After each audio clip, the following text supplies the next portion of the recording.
Match point number 4. And that'll do it. Welcome back to the winner's circle. Gabe Tardio and Andrei Daescu. They win in Salt Lake last week. They come to the Vegas Strip. They push all the chips in the middle and they take them all back. Well, there are some new kids on the block, back to back. Welcome to a very special edition of a PPA recap. I'm Maddie, and as you just saw, I traveled all the way to Las Vegas this week for the specific purpose of bringing you up to speed on PPA Pickleball. Well, technically it was also my brother's bachelor party, but we did sneak over to the Fontainebleau Casino and take in some of the action. There was a controversial men's doubles final. Annalie Waters pickled each and every one of her opponents on Championship Sunday, and I lost every single dollar that I brought. So I'm going to get you up to speed, but before you do that, consider liking and subscribing. It would mean a lot to me, and it would mean a lot to Basil too, especially because he is now on a sensitive tummy diet. That's right. Basil the dog has had an allergic reaction to his brother's dog food, and he is only eating chicken broth and rice. So if you don't like this video for me, do it for him. Let's talk pickleball. This event was held in the conference center of the Fontainebleau Casino and Hotel on the far north end of the Las Vegas Strip, and it was pretty spectacular, I gotta say. Inside, it was just really cool, but of course that comes at a cost. You've probably already heard the courts were atrocious. In fact, multiple players gave the middle finger to these courts. Me and my dad snuck out on Friday after arriving in Vegas to take in some quarterfinal action. All right, man, this sport has come a mile. I'm standing here watching Andrei and Riley hit the original ranchers from back in 2021 and seeing them out here in a really nice Vegas casino conference center. This sport has come a hell of a long way in 3 years. We'll start off our recap with the quarterfinals. I was able to take in Dekel and Tina Pisnik versus Georgia Johnson and JW Johnson. We'll start things off with a body bag, and then we will jump right into some controversy. Take a listen here. So Dekel yells, "Come on," as he hits what he thinks is a winner, but JW somehow gets it back, and as a result, the ref did call a hindrance. And after that, Georgia Johnson was fired up. J-Dub says sorry, it's Georgia.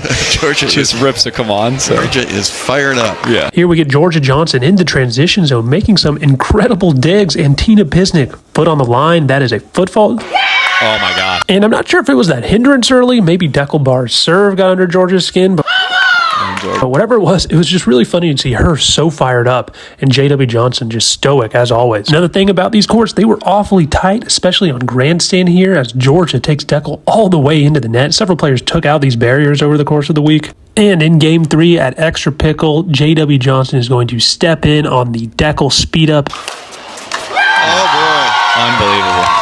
JW and Georgia would end up taking home the bronze medal, and we will now jump to a men's doubles quarterfinal. And hey, look, there's me and Dad again. And this was maybe the match of the tournament. We have Johns versus Riley and Alshon. You know this is going to be a little spicy. Riley, of course, played against the Johns brothers so many times in Championship Sundays.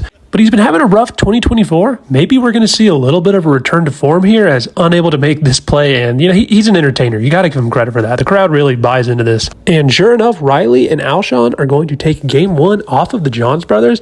The energy in here really started to pick up after this. I mean, the Johns brothers have been down a little bit, but still, like, beating them is no small feat. In game 2, crucial moments, Ben is going to step in, 9-9, hit a winner down the line, right past Riley Newman. And it is game point. And on game point, Ben Johns drives his third into Christian Alshon, trying to unwind the stack. We are going to a game 3. And hey, if you missed this match, go ahead and find this on the YouTube channel for the PPA. This was just incredible. The vibes in this room were electric. Here we've got the Johns bros with a crucial side out, now trailing 6-9 on a comeback trail, trying to make it happen. Alshon into the net, 7-9. We're going to see Riley Newman initiate a speed up, calling on the counter, and after a quick exchange, it is Christian flying in for the Ernie down the middle. And at 7-9, Christian Alshon off the net catches the line. Colin Johns cannot believe it. It is well known Colin Johns not a fan of the net cord winner.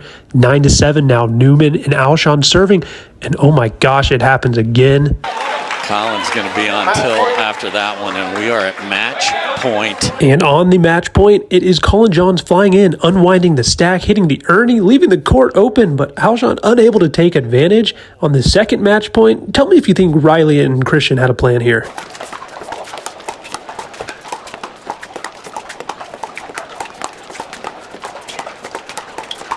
After dinking Dekel and John 17 times, Christian Alshon pulls the trigger and cannot get it done. On the ensuing serve for Johns, it is another net cord, and this time Colin lets the net know about it. And we saw them dink 17 times to Colin. Well, here they got into a dink rally with Ben, send it a little too wide, and he will take advantage. That's an ATP. And they are tied at 10. Tied up at 10-10. We saw this in game 2. Ben steps in on the forehand. This time sends it deep. 10-10-2, serving the other way. Riley and Alshon looking to score and take the lead. And here's an absolutely pivotal moment. I think they got the call right. Left foot reestablish. Corey. Cannot challenge. You have no timeouts remaining.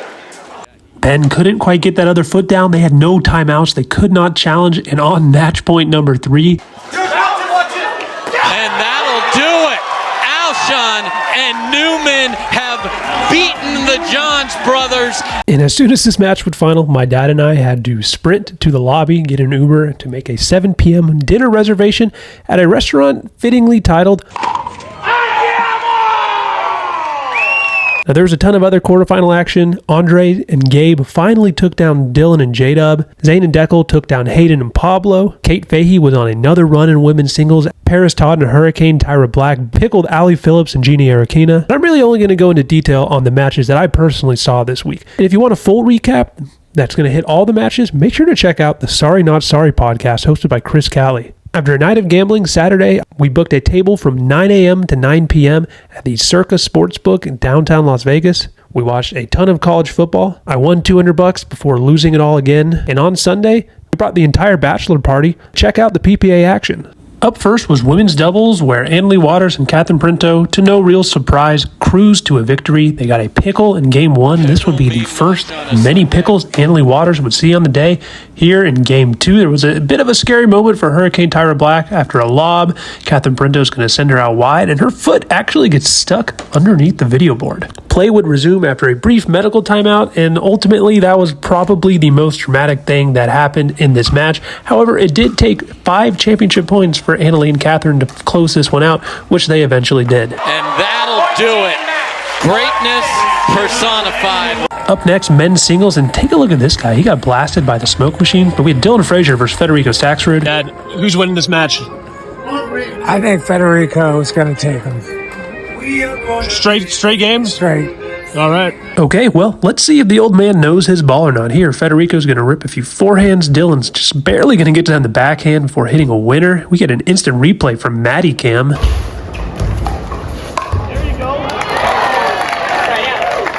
At the end of the day, the old man's prediction came through. Too many errors from Dylan Frazier in Game 1, and Federico Staksrud able to get a relatively drama-free championship Sunday win. This is his 7th gold medal on the year. That is more than Ben Johns. He leads the entire tour in gold medals in men's singles. And Federico Staksrud is him. And after the match, Federico gave his paddle to some adoring fan. That's right, my dad got the paddle, and he's going to use that to body bag me. Speaking of me, there I am. I was feeling a little self-conscious. My dad gave us all Austin Pickle Ranch shirts. I didn't know if I loved how the collar was poking out through.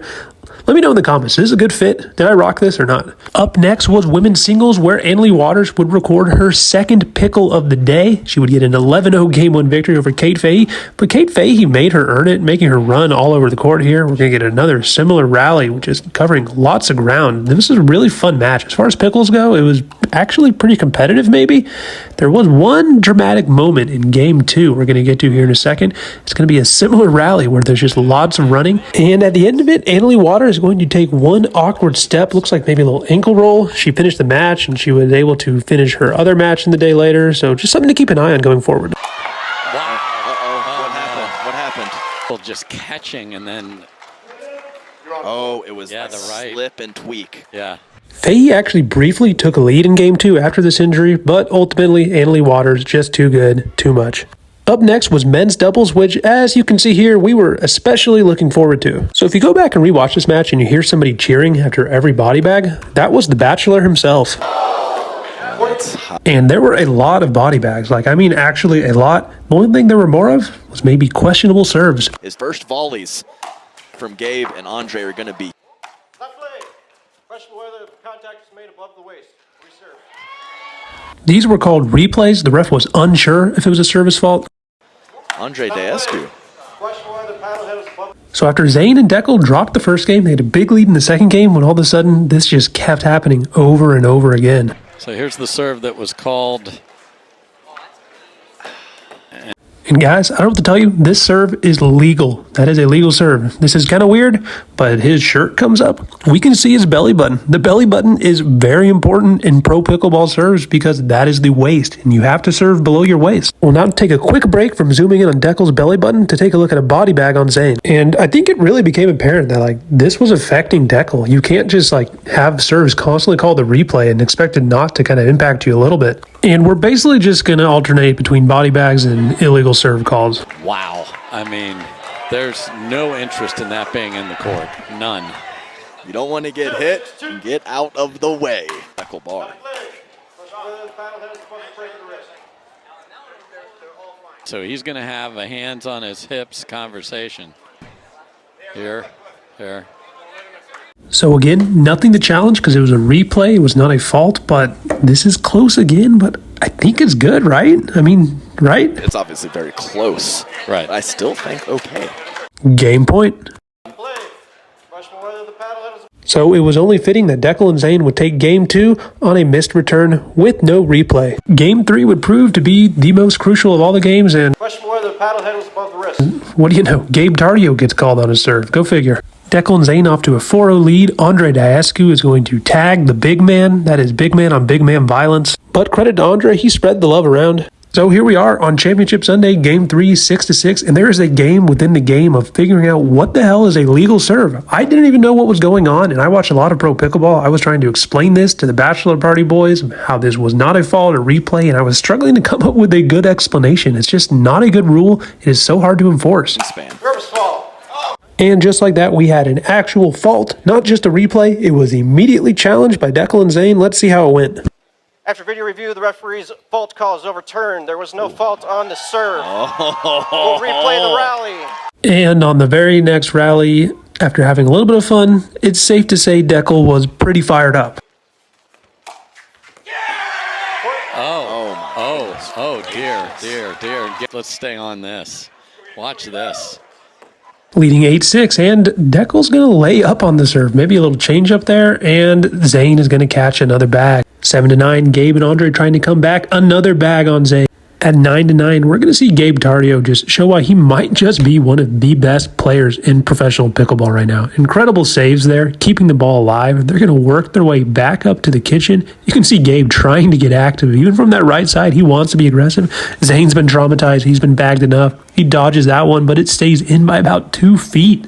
Now, a game point for Andrei and Gabe after trailing this entire game, and the counter from Dekel sails deep. In Game 4, Andrei and Gabe off to a big lead, but there is Dekel taking down the big man. Dekel trying to get a comeback going, misses the serve. I mean, can you blame him after all he's been through this game? Here on another match point for Andrei and Gabe is going to try to end this one with a bang. Oh my goodness. That was hit with one purpose, the final tag of Zane Navratil, and it goes off the tape, and Zane... This was a very entertaining match, lots of controversy. Ultimately, those pivotal moments in Game 3 proved to be the deciding factor. Back-to-back gold medals for Andrei and Gabe. I mean, they might be the best team on the PPA Tour right now. That's significant. That's pretty crazy. Let's check in with Chris Callie for his post-game recap. By the way, real quick, who is that standing right above Hannah Johns' head in the purple Pickle Ranch shirt? Is that Matty Pickles? Look at him trying to act all casual, hands in pockets. He knows he's on stream. It is Matty Pickles. I was right. Looks like he was there in Vegas. Make sure to check out Sorry Not Sorry if you do want a more in-depth recap of any of these games. I'm just going to kind of blow through mixed doubles here as there wasn't too much to talk about. Again, congratulations, Andrew. It was a fantastic trip. Thanks for having us out there. We're going to see my dad's reaction to a back-to-back Ernie from Ben Johns. And then at some point during the mixed final, this happened. Scissors battle, and we're bringing out a bachelor for his bachelor party. Get up for Andrew Glitch, who chose his many here at the PPA Tour. That's a good guy. All right, guys, come on out. We got Matt. Oh, yeah, stretch him out, Andrew, because this is tough. Rock, paper, scissors, shoot. Okay, let's shoot again, because Andrew's having too much fun at his bachelor party. 1, 2, 3. Rock, paper, scissors, shoot. Okay, Andrew's the winner from this side. Another time. Rock, paper, scissors, shoot. Oh, Jasper won this one. Rock, paper, scissors, shoot. Oh, Jasper takes the win. But you do get the prize. Congratulations, Andrew. Okay, so we didn't win rock, paper, scissors, but overall we had an amazing trip. The whole tone for our trip was really set when my grandfather, who tagged along, showed up to the Austin airport dressed as Elvis Presley. As we were leaving Championship Sunday on the PPA, we ran into none other than Andrei Daescu himself in the hotel lobby. If you have the chance to go watch professional pickleball, go do it. It's a ton of fun. In fact, this was the first time watching professional pickleball for a lot of the people on this trip, so I had to ask them their opinion. All right, Charlie, what'd you win? I won a PicklePod. What do you think of Dekel Bar's serve? Questionably legal. There you have it. There's Charlie's take. All right, Peter, it's your first time watching pro pickleball in person? First time. Do you have any takeaways? Awesome. I mean, it's like tennis and hockey. When you watch it on television, you can't appreciate how fast that game is. And then you see it in person, it's like, damn. You think singles or doubles was more entertaining for you? I like doubles. I thought doubles was a lot more fun. And what about Dekel Bar's serve? It's always great to have a little bit of controversy and maybe a little bit of a villain. There you go. Dekel Bar is a villain. What did you think of professional pickleball? You can be honest. You don't have to pretend you liked it. I thought it was great. You thought it was great. You hear that? Great. You don't have to be honest. Very convincing. Hopefully the television broadcast didn't catch me sleeping. All right, Doc. What was your opinion on professional pickleball? Awesome. Now these guys are going to the same thing next weekend. I think they're off. The John brothers. They do it a lot. They have a break. That just about does it for my recap this week. I hope you enjoyed this kind of weirder format. I didn't get into any charts this time because, well, I was actually invited to go on PicklePod with Zane and Thomas, and we talked all about these matches and everything else going on this week. So if you want to hear more of what I have to say, make sure to tune in that. Remember, please like, subscribe, leave a comment. I hope you enjoyed this video. It was a great weekend in Vegas. Going to pro pickleball in person is a ton of fun. If you have the opportunity, I suggest you do it. Cheers. Hey, cheers.